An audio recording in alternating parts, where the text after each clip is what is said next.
Começando a nossa entrevista aqui, ela que é uma das maiores urbanistas do país, Denise Vogel, e ela que é uma das maiores consultoras, a nossa embaixadora de cidades inteligentes do Brasil, que há mais de 25 anos presta consultoria às principais prefeituras do Brasil. Então temos aqui a Alessandra Haddad, Denise Vogel, essa dupla são muito bonitas, mulheres inteligentes, mulheres à frente do seu tempo, e vamos descobrir aqui com elas o que elas estão achando do CIP, o que elas estão trazendo de novidade aqui para o CIP no tocante às cidades inteligentes. Denise, muito obrigado pela sua presença, pela sua participação. Alessandra, também muitíssimo obrigado. Vamos começar aqui com a Denise, depois a gente fala contigo. Denise, qual o papel do arquiteto e urbanista no desenvolvimento da cidade inteligente? Olha, Vitório, a gente acabou de fazer uma apresentação e eu entendo que o nosso DNA, cada um tem o seu DNA da sua profissão, da melhor maneira que desenvolve a sua área de atuação. E o nosso DNA é a organização dos espaços. O que nós percebemos é que num conjunto normativo que nós temos no Brasil, nós temos ainda uma dificuldade muito grande de utilizar esses instrumentos da forma mais inteligente possível. Realmente ser um elemento positivo para as gestões municipais. Então é importante que a gente alinhe melhor esses instrumentos, desde a escala estadual, da escala regional, da escala municipal, da urbana, até você chegar nos grandes quarteirões, de uma forma mais interfaceada, mais inteligente. E essa é uma das vertentes da proposta do urbanismo transescalar inteligente, tentar trabalhar com isso de uma forma mais proativa para as gestões municipais. Esse é um dos olhares. Tem um outro, daqui a pouco eu falo. Daqui a pouco a gente vai falar também sobre a Expo Urbantec. Afinal, nós somos sócios nesse projeto, né? Esse projeto audacioso. Até vamos pedir a opinião da Alessandra, ela que já tem uma experiência gigantesca nessa área. Alessandra, há mais de 25 anos você presta consultoria para as principais prefeituras do Brasil. Como você iniciou nessa área? Qual é o seu propósito? E o que as prefeituras do Brasil podem contar dentro dessa sua consultoria? Primeiramente, Fê, eu gostaria de agradecer a você, ter a honra de estar aqui com vocês presente nesse evento. Essa paixão começou, foi com a minha família mesmo, né? Meu pai sempre foi um empresário que chegou aqui no Brasil, montou sua empresa logo na Santa Efigênia, então ali nós começamos a atender os políticos, fazer os seus comícios e eu comecei a me interessar por esse trabalho. Lógico que nós sempre temos alguém que nos inspira e eu tive grandes inspiradores e a paixão de poder mudar, né? Eu acho que hoje o mundo precisa de mudanças, não só falando do nosso país ou dos nossos municípios. Inclusive eu venho trazer hoje nesse seu evento a respeito das comunidades, porque nós temos esses jovens que nós precisamos resgatá-los e eu acredito que essas comunidades precisam de uma atenção maior para que esses municípios possam ter o seu crescimento, o seu fomento, né? E que esses jovens se sintam importantes tanto quanto nós, porque hoje você acaba vendo essa juventude sem interesse em trabalhar, sem interesse em estar por dentro da nossa política, e eu acho que isso é uma forma de trazê-los para a política, para se interessarem, para um trabalho, para que pequenos empreendedores possam ter o seu crescimento. Há milhares de assuntos aqui que nós poderíamos falar aqui a noite toda, mas primeiramente eu agradeço a você e estou à sua disposição. E a todos os municípios que nós atendemos, tentar honrá-los sempre e querer o melhor para o nosso país. Fica por aí que ainda tenho perguntas para te fazer. Agora, Denise, voltando ao termo urbanismo transescalar inteligente, gravem bem esse nome, que vocês vão ouvir muito falar sobre isso, até porque a Expo Urbantec, ela vem justamente trazer esse conceito de pensar a cidade em todas as escalas. É claro que o meu conhecimento é raso perto do seu, mas eu queria que você traduzisse para o nosso público o que é urbanismo transescalar inteligente. Começa com várias aplicabilidades. A primeira é essa interface entre os instrumentos, que eles sejam realmente úteis aos prefeitos. A gente percebe uma dificuldade imensa de usar um dos maiores arcabouços normativos que o Brasil detém. Nós somos o país com o maior arcabouço normativo do mundo. E nós temos uma dificuldade muito grande de usar do ponto de vista positivo. Há uma dificuldade, há, claro, uma necessidade de auxílio, e eu acho que o urbanismo transescalar vem um pouco na ideia de interfacear entre os overlays com inteligência para isso. Primeiro ponto. Segundo ponto é a ideia do escalonamento de soluções urbanísticas prototipáveis. Nós não vamos conseguir melhorar a cidade como um todo, mas soluções que podem ser testadas, que possam vir a ser úteis, a gente pode fazer isso de modo escalonado e começar a aplicar isso, seja no bairro, seja no quarteirão, no bairro, no município, na cidade, ganhando escala, como a gente tem visto experiências muito bem-sucedidas em outros lugares do mundo. Eu acho que isso, na medida em que a gente tem uma área bastante generosa para territorializar soluções de infraestrutura, soluções voltadas desde a parte habitacional, a parte de saneamento, seja água, esgoto, lixo, drenagem, coleta e destinação de esgoto, de lixo, mas principalmente também a questão de mobilidade e transporte, de forma prototipada, de forma escalonada. Eu acho que a gente, de um modo geral, começa a fazer entender melhor o que é esse conceito do urbanismo transescalar inteligente. Até porque essa demanda surge com o COB, com o Comitê Olímpico Brasileiro, na medida em que eles precisavam, no mesmo espaço, poder ir ganhando escala numa cadeia produtiva tão complexa, né? Você olha para a parte esportiva, não é só o ginásio, não é só a questão do treinamento de atletas de alta performance, é a produção de materiais. Você pega pela Copa, até bem pouco tempo atrás, ninguém imaginava um estádio que fosse aclimatado. Hoje você já não admite mais um estádio que não esteja aclimatado. Uma bola que hoje, se você encostar no vento, ela te avisa.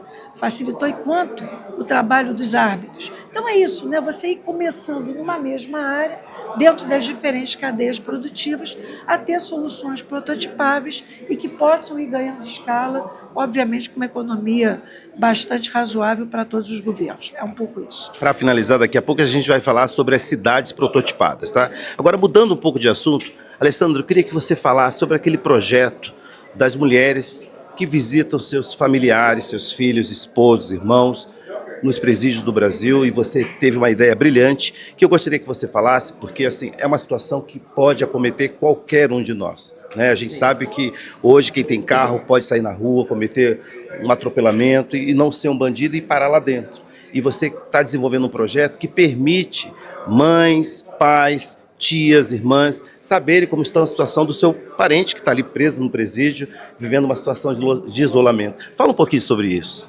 Esse projeto se iniciou de uma colega que havia um familiar preso e ela viajava por muitas vezes para visitar o seu filho. Chegando lá, cancelavam essa visita, era uma longa viagem. E aí nós sentimos a dor dela e criamos, chama-se Conecta Cela. O Conecta Cela veio para melhorar a vida não somente do presidiário, como de seus familiares. Essas pessoas que estão fora, elas acabam sofrendo muito mais do que o próprio presidiário. E lá nesse programa elas terão acesso a todas as informações desse preso, ou seja, o que ele está tomando de medicamento, quanto tempo ele ainda tem de pena, se essa visita será alterada. A dor dessas mães, desses familiares, se torna às vezes até suicidas, essas pessoas, porque elas não aguentam. Então nós pensamos em fazer isso não só pelos que estão lá dentro, mas pelos que estão do lado de fora, por muitas vezes que são mães batalhadoras, maravilhosas, familiares, onde sofrem e não possuem acesso. E nós temos um problema no nosso país. Os nossos estados não se comunicam. Então nós temos um presidiário, vamos supor que ele cumpriu a pena no Amazonas. Ele chega em São Paulo, ele ainda consta como cumprindo pena. Não há uma comunicação entre os estados. Então esse nosso projeto é justamente para isso. Para que alivie essas dores, para que há um acompanhamento, e por muitas vezes acontecem situações onde há um sofrimento muito maior. Então acho que basta para esses familiares, né, para que a gente possa ajudá-los e seguir em frente, e espero logo mais estarmos aí no governo federal. Ok, a gente ainda tem um assunto para falar. Denise, só para a gente finalizar a nossa entrevista, explica para o nosso público sobre essa questão, esse projeto, né, que você está desenvolvendo para Duque de Caxias, de cidades prototipadas, do qual eu também farei parte orgulhosamente. É um projeto incrível. A Alessandra estará com a gente, com certeza, porque agora a gente não desgruda mais dela, né? A mulher poderosa. Já de carteirinha, Alessandra. É verdade. Passou pelo Vitória. Fala um pouquinho sobre a ideia das cidades prototipadas. O que a gente percebe, né, nós temos regiões metropolitanas que vivem problemas ainda dramáticos, né, e ainda uma falta de diálogo muito grande entre os próprios municípios. Mas, de qualquer maneira, a ideia é que você, encontrando dentro de uma região metropolitana, uma área generosa, o que é difícil, de modo geral, o tecido está todo ocupado, seja pela cidade formal ou, infelizmente, pela informal, Na medida que você encontra uma área que possa receber um hub metropolitano e que possa, de fato, trazer soluções de novo, prototipadas, escalonáveis, para determinados segmentos da cadeia produtiva, é isso que a gente está procurando fazer. E essa demanda surge numa determinada época, lá atrás, pela Prefeitura de Duque de Caxias, ainda era o prefeito Washington Reis, hoje ainda é a família Reis no comando, né? É o netinho Reis, mas de qualquer maneira surge essa demanda lá e nós já começamos a fazer esse projeto desde lá de trás. Infelizmente veio a pandemia, né, o país todo para, todos os nossos sonhos, nossos projetos acabam tendo que ter um delongo para poder continuar, mas a gente segue com isso e a gente está, de fato, implementando. Uma coisa importante é que essa região é uma região basicamente limítrofe ao arco metropolitano, uma das grandes vias expressas que liga o Porto de Itaguaí até o projeto do complexo Boa Ventura Energia, o primeiro grande chamado de Comperge na época. Então, toda essa área, uma área de mais de 16 milhões de metros quadrados, para que nós tenhamos 5 arranjos, 5 setores dentro de um grande arranjo. Um parque tecnológico, industrial e criativo, um setor residencial, comercial e de serviços, uma zona de exportação, um verdadeiro porto seco, um aeroporto e um estádio intermodal para que a gente possa trazer o que tem de melhor em tecnologia para todas as modalidades esportivas que atendam não só o COB, mas também todas as federações de interesse.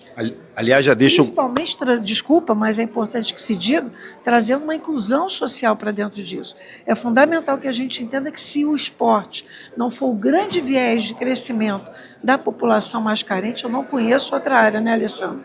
Então, isso daí para a gente é um mote importante e tenho certeza que a própria Arquitetura do Bem, o próprio Preta Arquitetura, que é uma startup que a gente hoje, você começou tanto com isso, a Expo Urbantec apoia, pode e deve fará um grande trabalho social com todos nós. Ainda na pauta do esporte, eu já quero deixar o convite, né, Denise, para o evento que faremos na sede da CBF no Rio de Janeiro, onde eu estou convidando o Eduardo de Castro Melo, que fez aqui em Brasília o estádio Mané Garrincha, é um grande amigo, convidando o Mark Duve, que hoje faz a maioria das estações de metrô de São Paulo, e fez o projeto do estádio da Fonte Nova, Denise Vogel, Paulo Candura, Alessandra Haddad. Faremos um evento na sede da CBF, um auditório lindíssimo, tá, Alessandra? Porque eu acho que esse é o papel da Expo Urbantec, né? Antes de tudo, informar a importância de um estádio multiolímpico numa cidade como Duque de Caxias. Como você mesmo disse, o esporte salva vidas, não é verdade? E, Alessandra, só para a gente encerrar, eu queria que você dissesse para os nossos prefeitos que vão nos assistir o que eles podem contar contigo, como fazem para fazer um contato com a sua consultoria e falasse também um pouquinho sobre a Global Infra, né? Vocês fazem obras de grandíssimo porte. Exato. Bom, eu tenho um escritório, né, ali nos Jardins, em São Paulo. Eu tenho as minhas assessoras, que são a Francine, a Rose e a Grazi. Estamos à disposição para que possamos ajudá-los a conectar junto ao governo federal a alguns projetos que às vezes eles param, eles não têm uma evolutiva, então nós estamos aqui à disposição de todos vocês, para que na verdade a gente possa ajudar todos esses municípios e os seus munícipes, que é o mais importante, que muitas vezes... hoje nós temos um grande problema, Felipe. Nós possuímos vários planos, tá? Onde pode ser acessado o nosso governo federal, onde eles possam se cadastrar e fazer um fomento ali para os seus municípios, e muitas vezes não são alimentados. Então você acaba tendo valores monstruosos parados, onde eles não conseguem ter esse acesso. Então nós estamos à disposição de todos. Eu tenho também alguns projetos que nós fazemos sociais, né, que eu acho que hoje o mundo precisa disso. Nós havíamos falado do Conecta Cela, nós possuímos um que chama-se Joãozinho, aprendendo com ele. Um dos maiores problemas hoje que o nosso país passa é o nosso feminicídio, que a cada 1h30 você tem uma mulher morta no nosso país. Eu acho esse um tema muito importante para trabalharmos, mas não somente de um apoio a uma delegacia ou algo assim. Eu acho que isso virou um problema cultural no nosso país e nós temos que trabalhar essas crianças, né? Para que esse mundo mude um pouco e comece pelos nossos pequenos. Bom, então temos aqui nessa entrevista duas mulheres fortes, brilhantes, visionárias. Uma arquiteta e urbanista que pode planejar a sua cidade, pode criar novos conceitos, novos valores econômicos para o seu município, e a outra te ajuda a chegar ao governo, te ajuda a chegar aos caminhos, né, de verba, de apoios financeiros para tornar a sua cidade inteligente, cidade moderna. Então, realmente é um ganho, as mulheres realmente vão dominar o mundo, né, como a gente está vendo, né, Denise?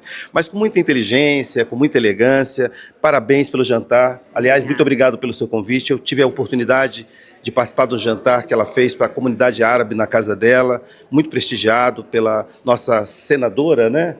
Aliás, ministra, né? Simone Tebet. Ex-ministra. Ex-ministro. Isso, a senadora Simone Tebet, o Fernando Haddad, que hoje é candidato ao governo de São Paulo. Exato. Realmente foi um privilégio. A Denise, infelizmente, não pôde ir, tinha uma agenda apertada, mas estaremos sempre juntos daqui para frente. Vamos apresentar para a Guanabara. Ah, não tem dúvida. A gente não larga a Alessandra. A Alessandra é engraçado que a gente se fala meia-noite, 1h da manhã. A Denise não é diferente.